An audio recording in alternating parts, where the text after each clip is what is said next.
Buenos días, siguiendo con las clases del módulo de hematología, el tema que nos toca hasta ahora es neutropenia febril, que seguramente lo van a repetir en algún momento en infectología, cuando cursen infectología en quinto año.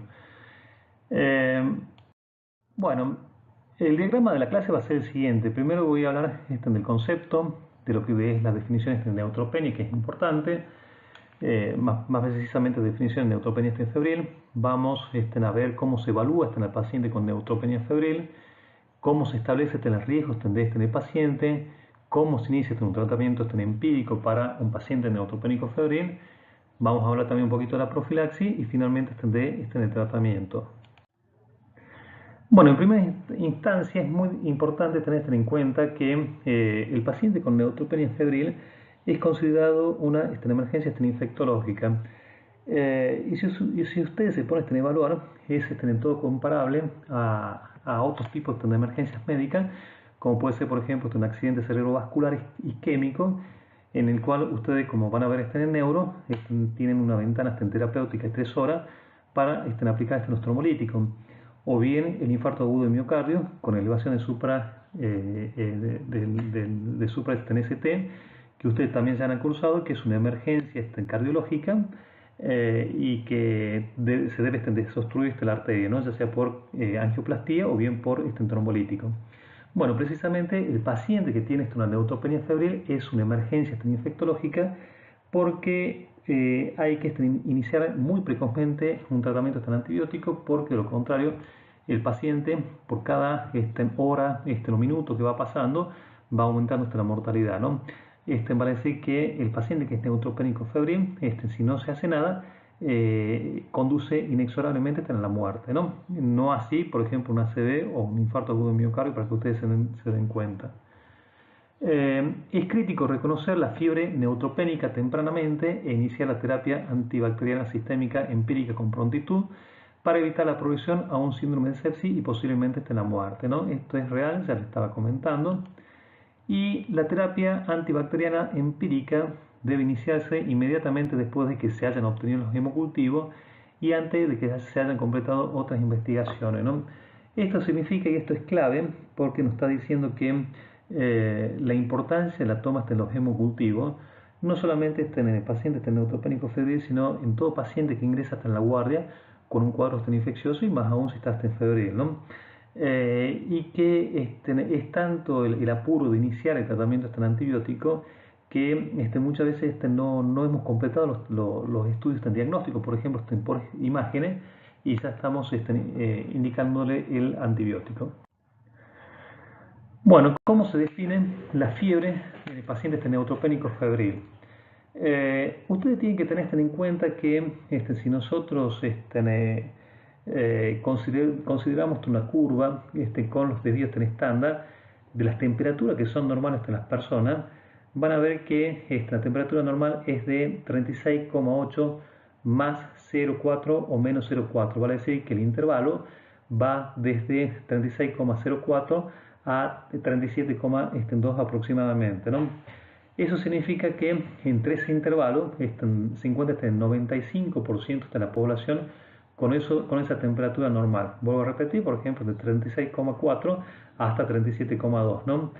Pero en los extremos de la curva de Gauss, que ustedes ya conocen, hay un 5% en donde indica que la temperatura puede ser de 35,6 hasta 38,2 como rango. Va a decir que un pequeño porcentaje de la población puede llegar a tener una temperatura máxima de 38,2 y ser normal, ¿no?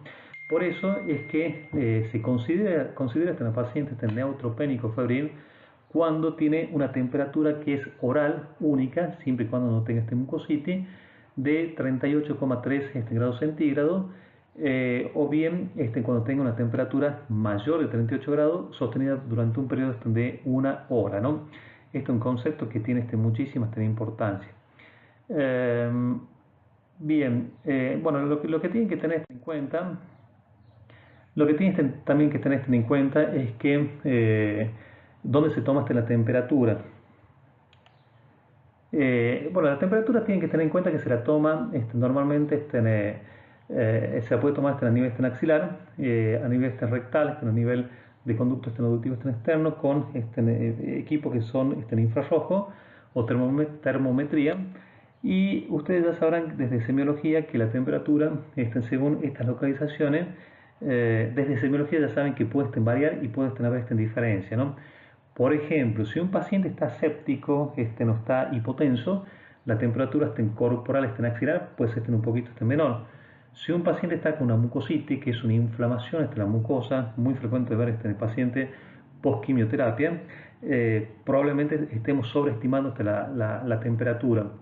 En cambio, por ejemplo, un paciente que tenga un eritema multiforme, un rash cutáneo generalizado, probablemente va a estar con una temperatura elevada y no tenga fiebre, ¿no?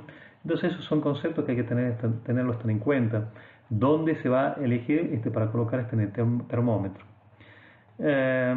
Bueno, en cuanto a la definición de neutropenia, vamos a ver que se considera como neutropénico a todo aquel paciente que tiene un recuento absoluto neutrófilo menor de 1500 o 1000 células, tómelo como referencia, menos de 1500 neutrófilo.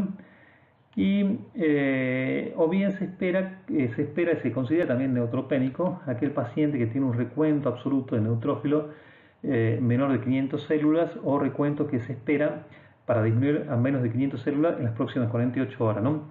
Va a decir neutropénico es menos de 1500, pero la neutropenia grave es cuando tiene este valor menos de 500, o bien nosotros vemos un paciente que está con una cantidad determinada de neutrófilos, pero día a día van cayendo de 1000 en 1000, entonces nosotros podemos sobreestimar que en 500, que en 48 horas es muy probable que tenga menos de 500 neutrófilos. Y esta situación frecuentemente se la ve en los pacientes que se le ha efectuado una quimioterapia. Y bueno, finalmente también tenemos otra categoría de neutropenia, que es la neutropenia severa o crítica, que es cuando el paciente tiene menos de 100 neutrófilos y es una situación lógicamente de extrema gravedad, ¿no? Entonces, neutropenia, menos de 1500 neutrófilos, la grave, menos de 500, o se espera en 48 horas que se reduzca por este valor, debajo de 500, y la severa, crítica o profunda, como se le llama, menos de 100 neutrófilos. Bien, entonces, parece una tontera, pero es importante ver cómo se calcula los neutrófilos. Por ejemplo, si un paciente tiene en el laboratorio una leucopenia, vale decir que está con 2000 glóbulos blancos, tenemos que ver la fórmula. Por eso también es importante siempre pedirle la fórmula a la bioquímica.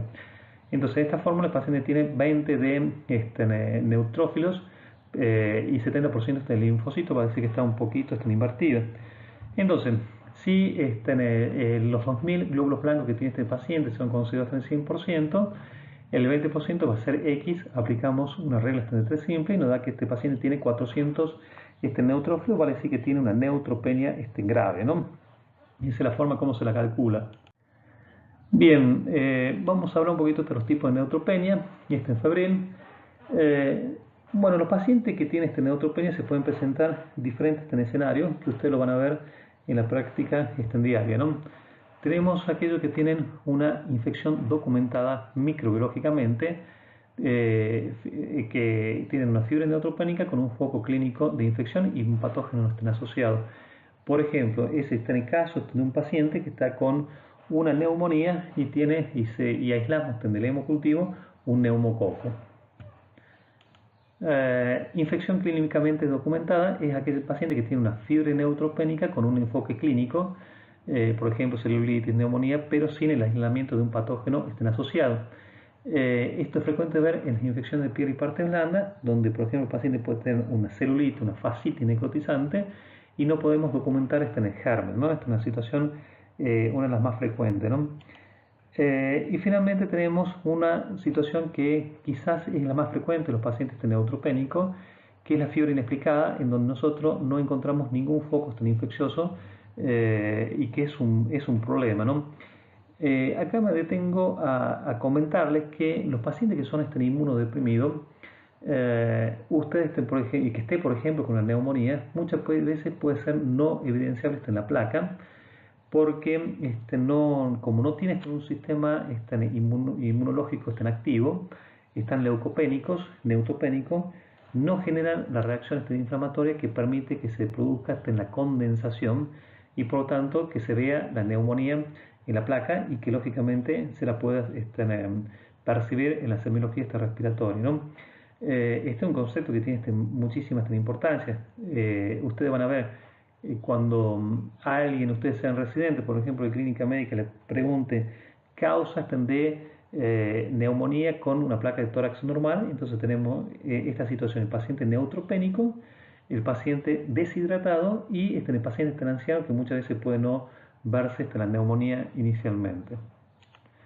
Bueno, otra cosa que tiene esta importancia para que ustedes lo vayan conociendo, que seguramente después lo van a ver también en infectología, es el síndrome de reconstitución mieloide, que se define por fiebre y un nuevo foco inflamatorio, progresión de un foco inflamatorio preexistente, relación temporal con la recuperación de los neutrófilos de la aplasia, y es similar al síndrome inflamatorio de reconstitución inmune que puede seguir al inicio de la terapia antirretroviral en pacientes con infección por VIH, ¿no? ¿Qué significa esto? Ustedes van a ver en los pacientes que tienen este retrovirus que están con un CD4 muy disminuido y que tienen una serie de infecciones oportunistas que son apenas pocos evidentes, justamente por este estado de inmunodepresión, no hacen esa reacción inflamatoria tan importante. Por ejemplo, el absceso o una colección puede pasar desapercibida, ¿no? Entonces, cuando a estos pacientes se les comienza un tratamiento antirretroviral y comienza a elevar entonces los CD4, comienza a producirse esa reacción inflamatoria contra las noxas y contra los gérmenes y empiezan a aparecer los focos infecciosos que no eran evidentes, ¿no? Por ejemplo, el absceso se torna bien visible, con eritema, con flebosis y demás, ¿no? Esto puede pasar en los pacientes neutropénicos también, ¿no? Y muchas veces no significa que estén peor, pero sí nos dan un problema porque uno piensa que está con una nueva infección porque comienza a hacer fiebre, dolor, aumenta la sintomatología del órgano afectado y demás. Bueno, en cuanto a la patogénesis de la neutropenia febril, vamos a ver que una forma patogénica es que los efectos directos de la quimioterapia sobre la barrera mucosa del sistema inmunitario que produce mucositis y disminución del sistema inmune, ¿no? Ustedes tienen que tener en cuenta que cuando un paciente está, por ejemplo, con una leucemia o cualquier tumor de órgano sólido y nosotros le hacemos una quimioterapia, lo primero que se afecta son aquellas células que tienen una elevada tasa de replicación celular y dentro de ellas están, por ejemplo, todas las células epiteliales del tracto digestivo que tienen una renovación permanente. Entonces, por este mecanismo se produce una mucositis, una inflamación, un daño por esa causa y a partir de esta mucositis, ustedes recuerden que en todo el aparato digestivo está colonizado por gérmenes que son de la flora bacteriana normal del organismo, y entonces al romperse esa barrera mucosa, estos gérmenes pueden ganar el torrente circulatorio y producir focos infecciosos, y se cree que es el principal motivo de fiebre en los pacientes neutropénicos, ¿no? Y más aún cuando no se encuentra un foco evidente. Ustedes también tienen que tener en cuenta que la quimioterapia, aparte de producir una disminución de los leucocitos, los neutrófilos, los linfocitos, también afecta el sistema quimiotáctico, el sistema de fagocitosis y todo lo que ustedes ya conocen de fisiología, por ejemplo, complementos y demás, ¿no? En el caso tan específico de las neoplasias, van a ver que una neoplasia, por ejemplo, que esté localizada en el tracto biliar, por ejemplo, un cáncer en la vía biliar o una compresión intrínseca, un ampuloma, puede obstruir la vía biliar y por ese mecanismo producirse un éxtasis y una proliferación bacteriana y producirse un cuadro de colangitis, ¿no? Eso para darles un ejemplo, cómo los tumores también favorecen los focos infecciosos. Y bueno, es lo que decíamos, que también hay ciertos tipos de cáncer, como por ejemplo la leucemia, en donde el paciente puede tener una gran cantidad de glóbulos blancos, por ejemplo tiene 150.000 y son blastos, y estos son no funcionantes, por lo tanto no tienen una función de defensa o inmunológica. O bien van a ver que ciertos tipos de cáncer, como por ejemplo el mieloma múltiple, produce una hipergamma globulinemia policlonal que no permite que se generen las otras globulinas y se produce un estado de inmunodeficiencia, ¿no? De por sí, todos los cánceres, cualquiera que sea, producen una disminución del sistema inmune. Y de hecho, probablemente se han generado esos cánceres porque han sorteado sistemas de vigilancia neoplásica. Bueno, algunos datos. Se identifica como una fuente infecciosa en aproximadamente el 20-30% de los episodios neutropénicos febriles. Esto es real. A menudo la única evidencia de infección es en bacteriemia, que se documenta en el 10 a 25% de los casos. Vale decir que el paciente solamente tiene un hemocultivo positivo, pero no sabemos dónde está este germen. Y se cree que aproximadamente el 80% de las infecciones identificadas surgen de la flora endógena del paciente, que es esto que le estaba comentando, ¿no? De la mucositis y demás. La proporción de bacterias gram positiva, gram negativa como causa de la bacteriemia en pacientes con cáncer se mantiene aproximadamente entre el 60 a 40%. Para decir que son más gram positivos que gram negativos. Pero esto se debe a que antiguamente, por ejemplo, antes de por ahí en la década del 80, los principales gérmenes que producían la neutropenia febril eran los gram negativos, por todo esto que hablábamos de mucositis y demás, ¿no? Pero a medida que fue progresando la medicina, comenzaron a haber más dispositivos implantables, catéteres, y entonces allí comenzaron a ganar importancia los gram positivos, como por ejemplo el estafilococo epidermidis, el aureus, y aumentaron la proporción de gram positivo, que se mantiene más o menos en esta proporción, ¿no? De los gram positivos, el más frecuente es el epidermidis, que no es tan virulento como los otros, ¿no? Bien, otros datos. Las bacterias son la causa infecciosa más frecuente de fiebre neutropénica por lejos. Esto es real y lo primero que hay que cubrir es la bacteria. Esto significa que si un paciente comienza con un cuadro infeccioso y es neutropénico, no vamos a pensar que tenga un virus y no vamos a pensar que tiene un hongo de entrada, sino que tiene una bacteria, y lo vamos a cubrir entonces con antibióticos para bacterias. Bueno, de las bacterias gram negativas, una de las más peligrosas es la Pseudomonas aeruginosa. De hecho, en todos los esquemas terapéuticos iniciales empíricos cubren a este germen, y generalmente pueden producir infecciones que son muy graves, ¿no? El estafilococo epidermidis, de todos los gram positivos, es el más frecuentemente aislado. Es un germen que lo encontramos en la piel. No tiene gran poder patógeno, pero sí puede producir endocarditis y demás. Y en cambio, por ejemplo, el estafilococo aureus es muy virulento, produce sepsis severa, lo mismo que algunos streptococcus viridam o enterococos, que dan infecciones muchas veces graves y mortales, difícil de controlar. Es una tabla que nos permite conocer los gérmenes que producen las neutropenias, ¿no? Por ejemplo, dentro de los organismos que son comunes tenemos la Pseudomonas aeruginosa, que los hemos mencionado. Acá tenemos que mencionar también la Escherichia coli, la Klebsiella, el Enterobacter, que es frecuente ver en pacientes que están sondados, con sondas vesicales precisamente. Y dentro de las bacterias gram positivas, el epidermidis, que es el más frecuente, y el estafilococo aureus, que es el que da una serie de metástasis infecciosa. Por ejemplo, puede dar artritis séptica, endocarditis, neumonía, meningitis, de todo tipo de infección, ¿no? Infección de piel y partes blandas. Después tenemos los enterococos, el streptococo y demás, ¿no? Otras bacterias hay que mencionar Clostridium difficile, que nosotros en nuestro hospital es un germen, no sé si oportunista, sino que es uno de los principales que producen infección intranosocomial en nuestro nosocomio, y que produce cuadros bastante graves y mortales. En los pacientes inmunodeprimidos tiene una elevada mortalidad de la infección por el Clostridium.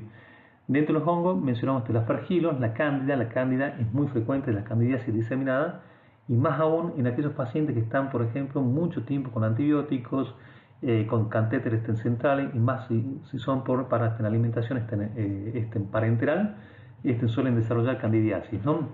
Dentro de los organismos menos comunes tenemos todos ellos que son menos frecuentes y la listeria monocitógeno es frecuente ver en los pacientes alcohólicos, inmunodeprimidos, y dentro de los hongos hay que mencionar Cryptococcus, Listoplasma, los cocidios, que frecuentemente lo vemos en pacientes que son considerados como neutropénicos febriles por el tratamiento de inmunosupresor, por ejemplo, pulso y corticoides. Es muy frecuente ver que complican a los pacientes con colágenopatía, básicamente el lupus eritematoso sistémico.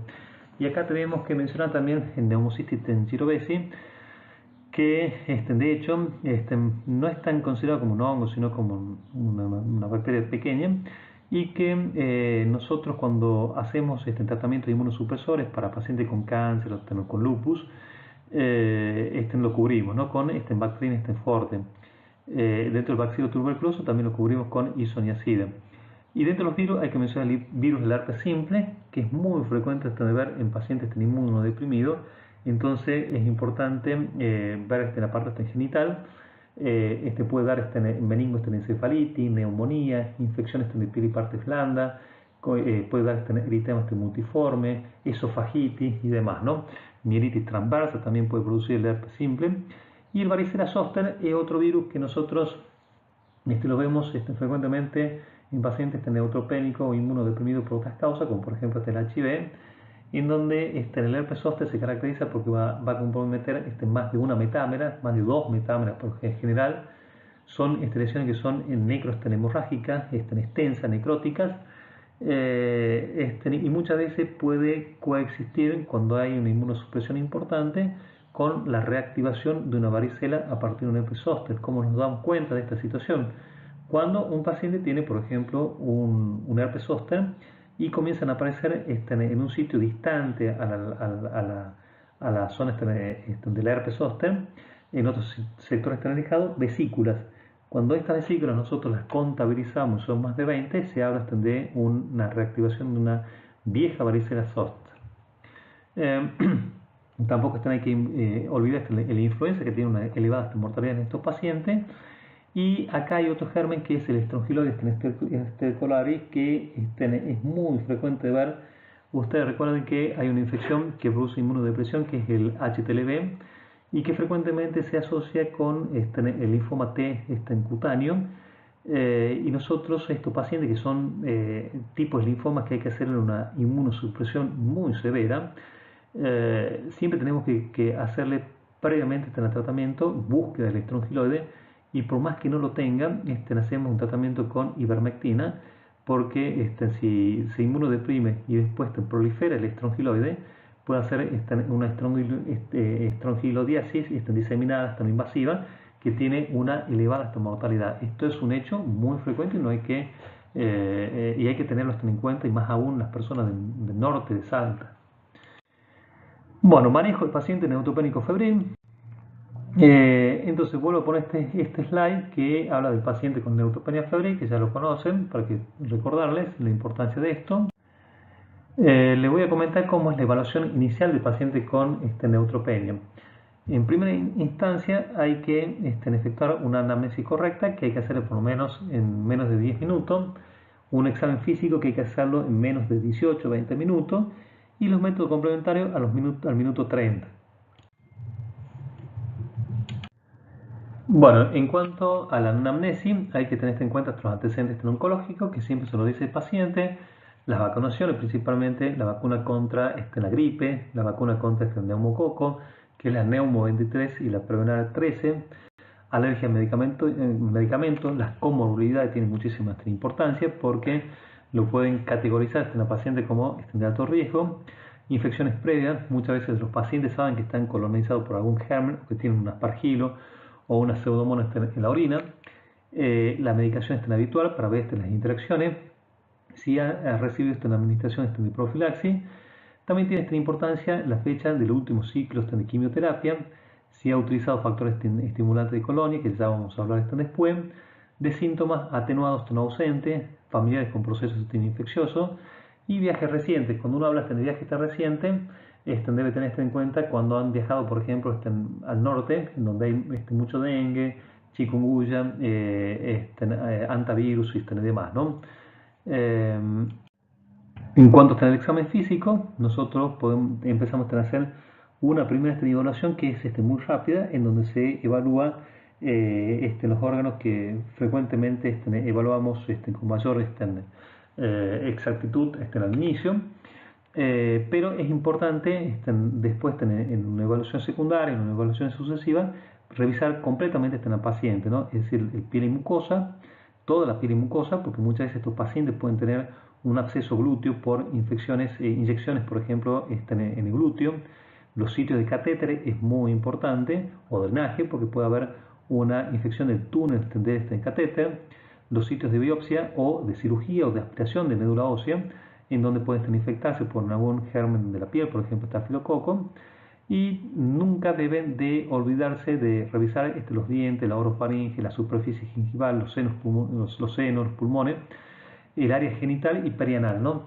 Esto es muy importante, revisar la parte genital, retraer el prepucio, hacer una inspección externa de los genitales en el caso de la mujer, y la región perianal es muy importante porque hay sitios muchas veces de absceso, de herpes y demás, ¿no? Entonces no deben dejar de realizar este examen integral, inclusive la región perianal, ¿no? Un detalle que hay que tener en cuenta es que en los pacientes inmunodeprimidos hay que evitar los procedimientos invasivos, por lo tanto hay que evitar el tacto rectal, porque eso puede producir bacteriemias, ¿no? Un concepto importante que los residentes de nuestro hospital lo saben muy bien. Ahora vamos a hablar de lo que es el CIRS. Ustedes ya en las clases que hemos tenido saben reconocer bien cuáles son los criterios de CIRS, que son todo esto que estamos viendo acá. Y entonces un paciente se define como sepsis cuando un paciente tiene CIRS, que son dos o más criterios, más un foco séptico, ¿no? Entonces cuando tienen CIRS más un foco séptico se habla de sepsis.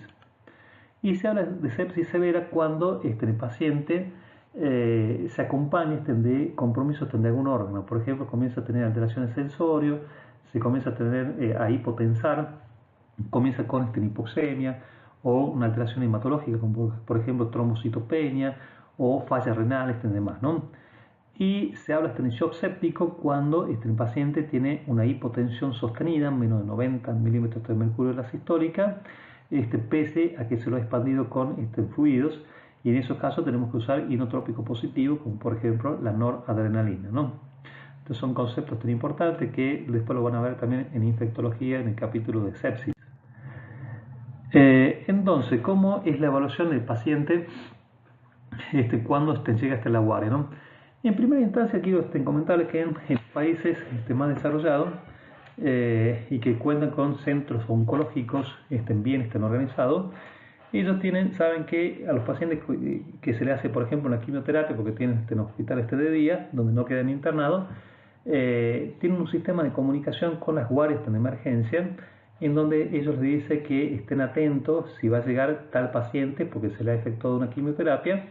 Uno sabe ya que a partir del quinto día, sexto día, ya comienzan con la neutropenia estos pacientes, y entonces se prevé que probablemente consulte por algún cuadro infeccioso. Y la importancia de todo esto es que el recepcionista y obviamente también el médico le den prioridad a ese paciente en la atención médica. ¿Qué es lo que pasa en nuestro nosocomio? Y no solamente en el Hospital San Bernardo, sino también en las instituciones privadas, que estos pacientes, hasta que los vea el médico, tienen que hacer cola, esperar que lo atiendan, esperar que le saquen sangre, esperar que le hagan los estudios por imágenes. Pasan muchas horas, y a medida que van pasando las horas, los pacientes se van complicando y aumenta la mortalidad, ¿no? Entonces la idea es tener un sistema muy bien aceitado, donde el paciente se lo priorice y rápidamente sea atendido para hacer todo esto, ¿no? Entonces el paciente va a consultar por una guardia de emergencia, por lo general no lo hace en un consultorio en particular, y muchas veces lo habla a su médico de cabecera, quien lo deriva en la guardia. Y entonces lo primero que hay que ver es que si el paciente está con una neutropenia febril y definirlo, ¿no? Entonces, cuando nosotros sabemos que es neutropénico y tiene fiebre, hacemos una evaluación inicial de los parámetros vitales de temperatura, pulso, respiratoria, saturación de oxígeno, y de esa manera sabemos si el paciente está en CIRS. Entonces, una primera intervención es colocar esto en un acceso venoso, que puede ser central en un periférico, grueso, y se lo comienza a infundir con solución salina.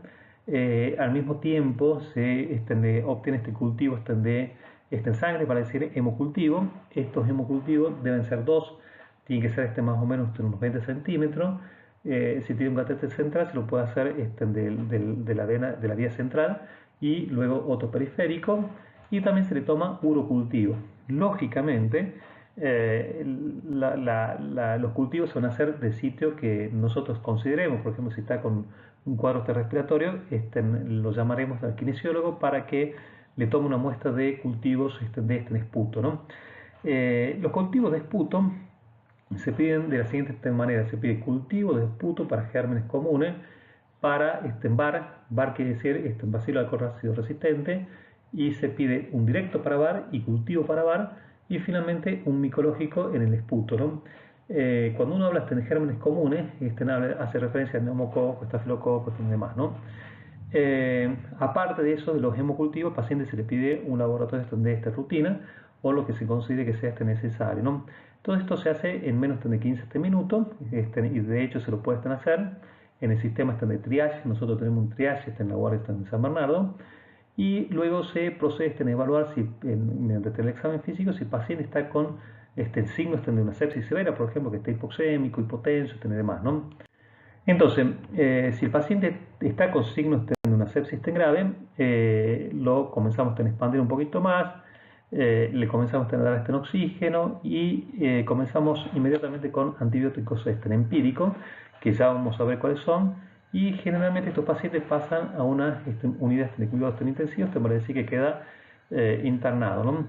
Entonces, si el paciente está séptico, pero no está con un gran compromiso, comenzamos a evaluar bien dónde puede estar este cuadro infeccioso, y si el paciente tiene un síndrome de sepsis, que lo confirmamos, comenzamos el tratamiento empírico con los antibióticos, y si no lo tiene, también tenemos que evaluar el riesgo de complicaciones que tiene el paciente, que ya lo vamos a ver luego. Todo esto se hace en menos de 30 minutos. Y si el paciente es de bajo riesgo, que ya vamos a ver cuál es de bajo riesgo, el paciente puede pasar a un tratamiento por vía oral, puede ser externado, va a decir que el paciente puede ser ambulatorio, tratamiento ambulatorio por vía oral, y el tratamiento antibiótico va a persistir de 7 a 10 días si ha tenido entre 3 a 5 días sin fiebre, ¿no? En cambio, en el paciente que es de alto riesgo, queda internado, se te administran los antibióticos por vía venosa, y la duración del tratamiento va a ser de 7 a 14 días, dependiendo de cuánto tiempo lleve febril, por ejemplo, 4 a 5 días, ¿no? Esta es una tabla para que vean cómo se hace la evaluación diagnóstica del paciente con fiebre de neutropenia, para que ustedes la lean. No me voy a detener mucho en esto, es más que todo para que ustedes la lean de información. En cuanto a los métodos complementarios, nosotros vamos a pedir un laboratorio de rutina con la fórmula de los leucocitos, es decir, recuento absoluto del neutrófilo, lógicamente glucemia, creatinina, hepatograma, marcadores de inflamación. En algunos centros se puede pedir. Los marcadores de esta inflamación son la BCG, que acá no está, la PCR, y también se puede utilizar la procalcitonina. La procalcitonina es como un reactante o un marcador de infección, principalmente de infección bacteriana, que en nuestro nosocomio se lo utiliza mucho en terapia intensiva, y nos permite guiar cuánto tiempo de tratamiento va a hacer un paciente. Por ejemplo, si un paciente está con una neumonía o cualquier otra infección, y la procalcitonina le viene inicialmente alta, pero al sexto o séptimo día se ha reducido a valores normales, nosotros podemos y estamos autorizados para suspender el tratamiento antibiótico. Por otro lado, muchas veces la PCR nos pone en evidencia cuando está alta que es una infección bacteriana y no es una infección por hongos o virus. Esto es no es 100% de seguridad, pero nos orienta.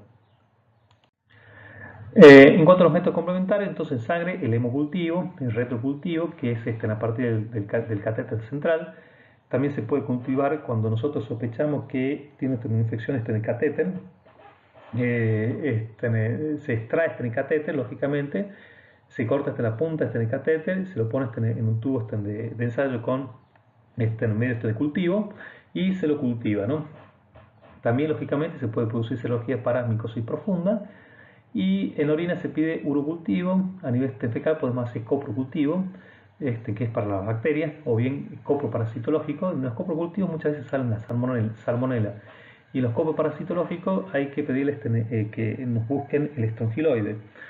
También se puede hacer en búsqueda de la toxina A y B para Clostridium difficile, que les aclaro que solamente se puede hacer con materia fecal en fresco recién emitida y que sea acuosa, ¿no? Si es sólida no te la toman. Y en la piel se puede hacer biopsia, cultivo, raspaje de las lesiones, muy útil cuando hay candidemia. Y otros estudios son el esputo, el aspirado bronquial y la punción de líquido cefalorraquídeo cuando sospechemos que el paciente tiene una meningitis, una meningoencefalitis y demás. En cuanto a objetos complementarios, lo que ustedes ya conocen, las placas de tórax, seno paranasal, puede ser también de abdomen, de huesos, de acuerdo si estamos pensando en una osteomielitis o una artritis séptica, las ecografías, por ejemplo, de abdomen, de partes blandas, la tomografía, la resonancia magnética, de acuerdo a la orientación que nos dé el examen físico que hemos realizado en el paciente.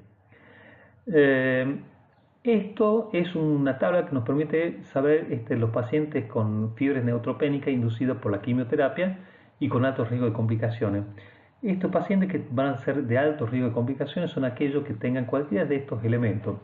Por ejemplo, una terapia que se le haya hecho citotóxica, quimioterapia, y que le va a producir una neutropenia anticipada de menos de 500 neutrófilos durante más de 7 días, o tenga un puntaje del índice de riesgo MAX menor de 21, que ya lo vamos a ver cuál es, un puntaje de cisne mayor de 23, que ya lo vamos a ver, que se aplica para los tumores sólidos, o presencia de cualquier problema médico comórbido de estos, por ejemplo, una mucositis oral severa, signos de sepsis, enfermedad, un EPOC, una neumonía, un nuevo infiltrado y demás.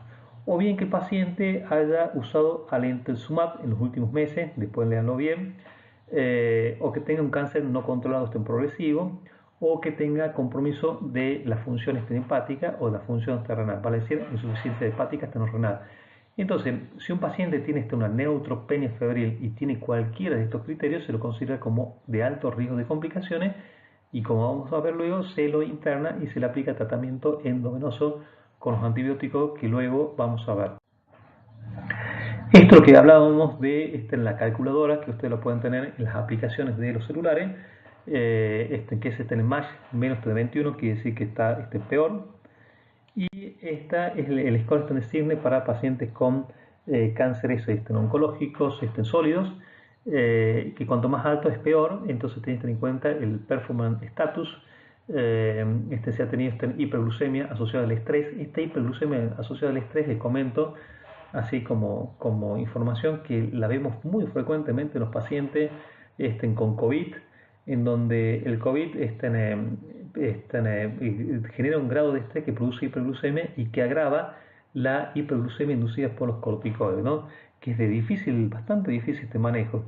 Después tenemos la enfermedad pulmonar obstructiva crónica, insuficiencia cardíaca, mucositis grado 2. Ustedes pueden leer los diferentes niveles de mucositis para más información, y los monocitos, ¿no?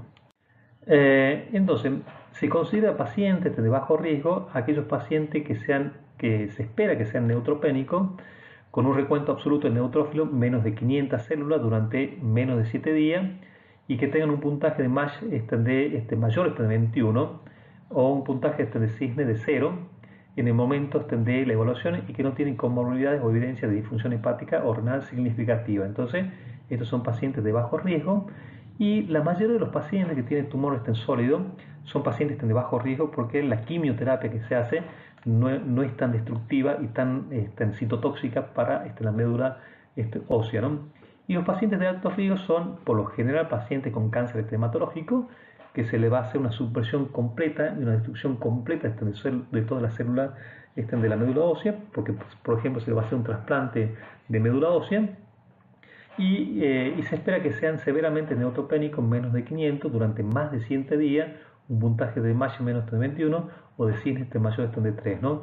También cuando tiene insuficiencia hepática o insuficiencia renal, ¿no? Estos son pacientes de alto riesgo, ¿no? Esta es una parte importante para categorizar a una paciente.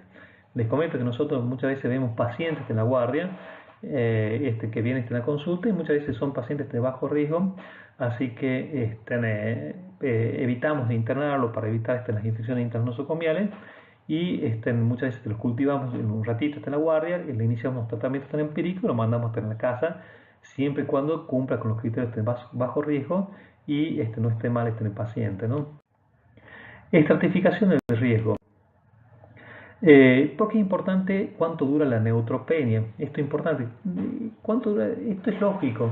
Si una persona está muchos días con neutropenia crítica, en algún momento de esos días, de esos minutos, de esos segundos, va a ser una infección. Entonces, cuanto más tiempo sea, peor va a ser y más riesgo de infecciones. Y esto se ha visto por estudio en donde una neutropenia menor de 7 días se asocia con menos del 30% de desarrollo de fiebre o evidencia de infección y por lo tanto la mortalidad es mucho menor. En cambio, un paciente que tiene neutropenia de más de 7 días, el 90% desarrolla fiebre de infección y muchas veces es difícil encontrar los cuadros infecciosos, ¿no? Este es el esquema, el algoritmo de este tratamiento y es la parte más jugosa, más importante de la clase porque esto es lo que nos permite salvar a los pacientes y es el inicio del tratamiento antibiótico, ¿no? Entonces, un paciente adulto con neutropenia febril, como ustedes les dije, es importante la evaluación y la estratificación de riesgo y si vemos que es de bajo riesgo por un score de mayor de 21, que sería bueno que lo tengan en su aplicación en el celular, se puede comenzar un tratamiento con ciprofloxacina, si es muy leve inclusive solamente con ciprofloxacina, o para mayor seguridad le podemos agregar amoxiclavulánico que aumenta un poquito la cobertura para gérmenes anaerobios y estafilococo, ¿no?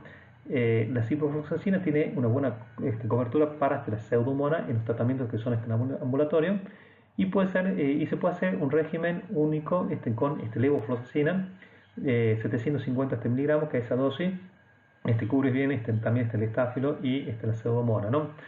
Pero por lo general nosotros hacemos este esquema, la cipro más la amoxiclavulánico y se lo debe reevaluar al paciente en 72 horas, lo puede hacer en forma telefónica o bien citándolo al consultorio particular porque estos son tratamientos en ambulatorio. En cambio, si el paciente es un paciente de alto riesgo por el score es menos de 21, inmediatamente que se le toma los cultivos se comienza el tratamiento con piperacilina tazobactam, que tiene un efecto anti-pseudomonas muy bueno, también cubre enteros de bacterias gram negativos, algo de cobertura para el estafilococo, leve, para el meticilino sensible, y no genera tanta esta resistencia como por ejemplo la ceftazidima.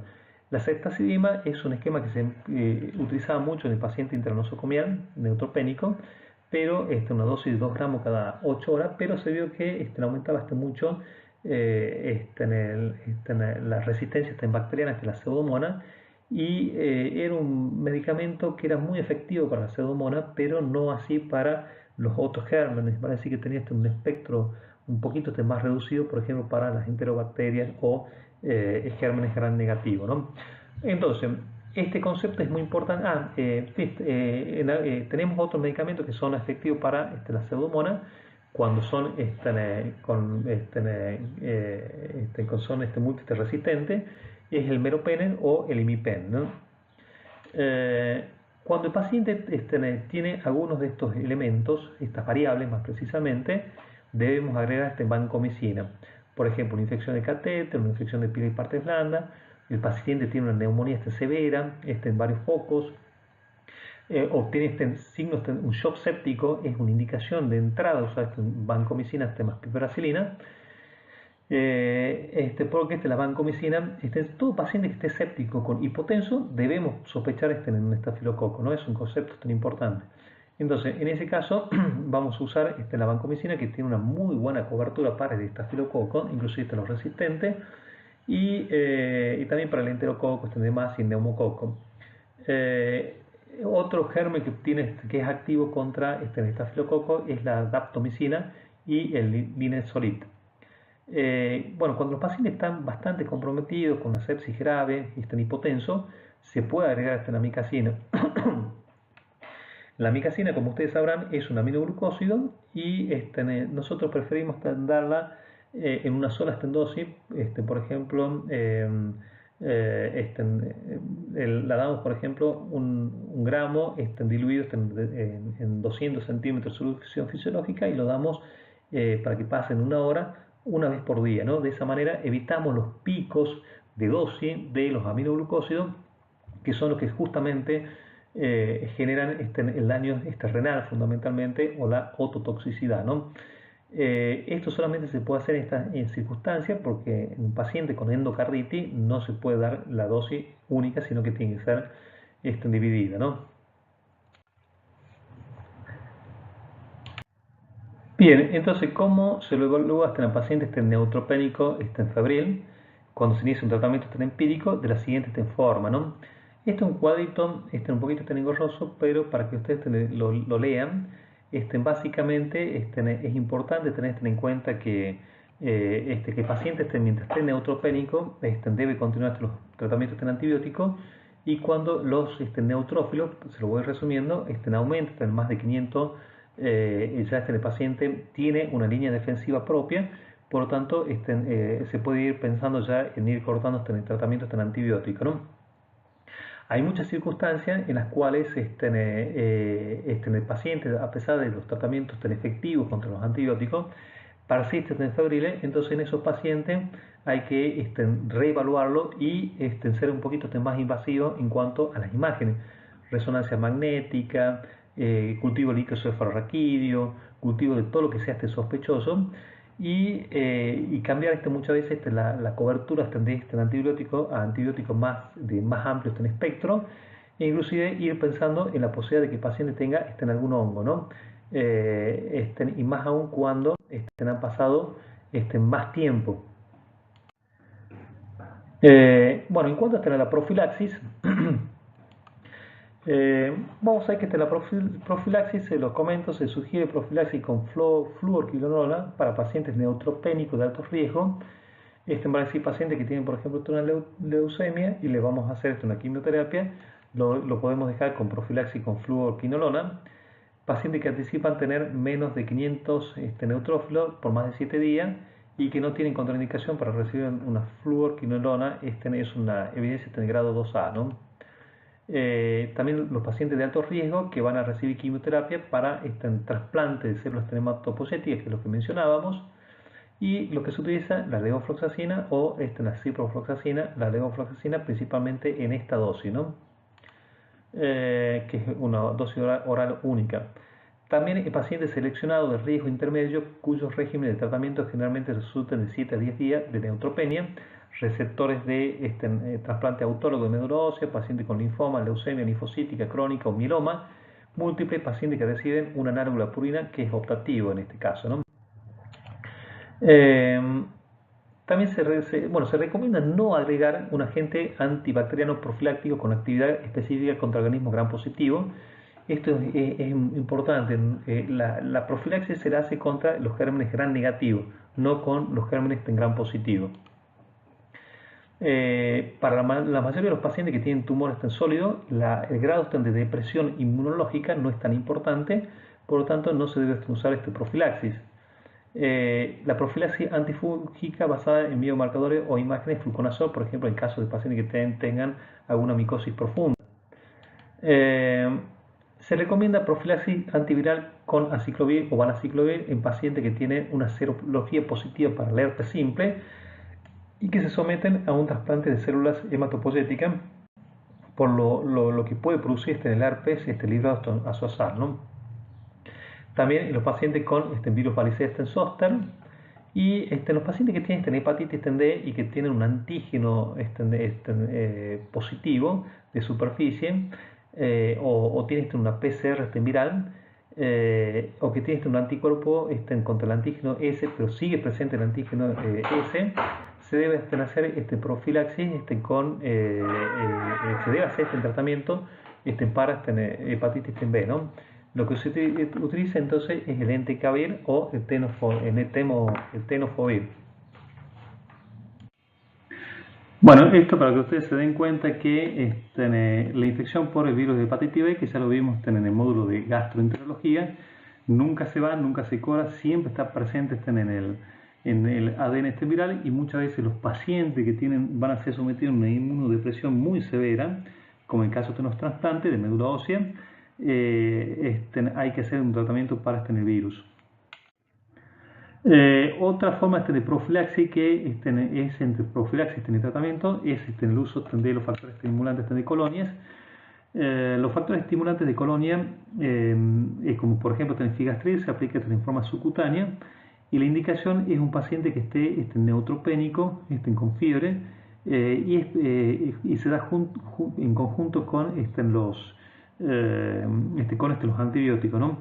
Por ejemplo, un paciente que esté con una plasia medular o una hipoplasia o un freno medular, nosotros al comenzar a dar los factores estimulantes de colonia, se produce una leucocitosis, no leucocitosis, sino un aumento de los glóbulos blancos, que hay que controlarlo porque muchas veces uno se pasa y aumentan más de 30.000 o más de 40.000, ¿no? Entonces es como dar un antibiótico porque generan un estímulo para la producción de glóbulos blancos que actúan como si fuera un antibiótico más el antibiótico que se está administrando, ¿no?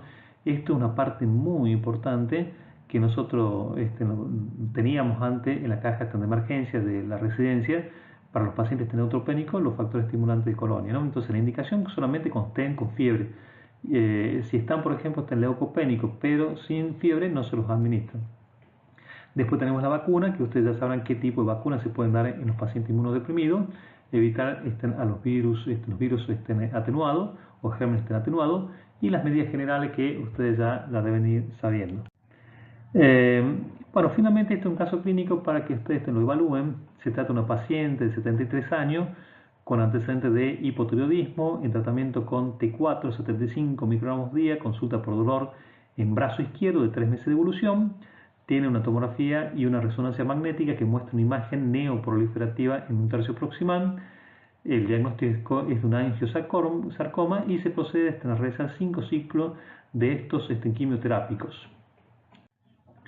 12 días después del primer ciclo, la paciente consulta en guardia por fiebre de 24 horas de evolución, acompañada de vómitos biliosos, más de 7 episodios, niega diarrea. Esto es muy frecuente ver en los pacientes oncológicos, por eso se da un medicamento que es el ondansetron, que tiene un gran poder antiemético, mayor que el Relibrán, porque actúa principalmente a nivel central.